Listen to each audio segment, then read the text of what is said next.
السلام علیکم۔ میٹرک کے بعد کیا کریں؟ بہت سے طلباء اور طلبات اس پریشانی کو لے کے اپنا کیریئر تباہ کر دیتے ہیں اور اپنا مستقبل تباہ کر دیتے ہیں کہ ہمارے میٹرک میں نمبر کم آ گئے۔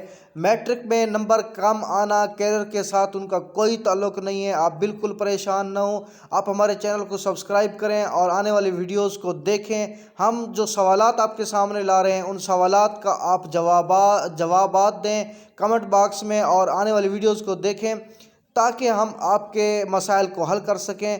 بہت سے سوالات ہیں کہ آپ میل ہیں یا آپ فیمیل ہیں، آپ کا تعلق کس علاقے سے ہے۔ اسی طرح چند سوالات آنے والے اسی ویڈیوز میں ہیں جو آپ کے سامنے ابھی آئیں گے، آپ ان کے جوابات بھی دیں۔ چینل کو سبسکرائب کریں تاکہ ہم آپ کی پریشانی کا حل نکال سکیں کہ آپ کے پسندیدہ مضامین کون سے ہیں، آپ کس فیملی سے تعلق رکھتے ہیں، آپ کا بیک گراؤنڈ کیا ہے، آپ کے خاندان کے افراد کیا کرتے ہیں، آپ کے میٹرک یا نہم میں کتنے مارکس ہیں، آپ میٹرک میں کون سے مضامین آپ کے تھے، آپ تعلیم کو کتنا وقت دے سکتے ہیں، کیا آپ نوکری کرنا چاہتے ہیں یا آپ کاروبار کرنا چاہتے ہیں۔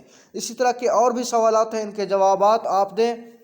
انشاءاللہ آنے والی ویڈیوز میں ہم آپ کے مسئلے کا حل پیش کریں گے۔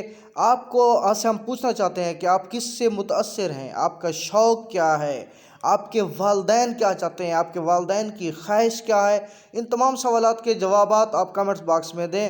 کیا آپ غیر ملک جانے کا ارادہ رکھتے ہیں، آپ کس چیز کو لے کے پریشان ہیں، آپ کے ذہن میں اس کے علاوہ کون سے سوالات چل رہے ہیں، ان تمام سوالات کے جوابات دیں۔ انشاءاللہ آنے والی ویڈیوز میں آپ کو مؤثر معلومات ملیں۔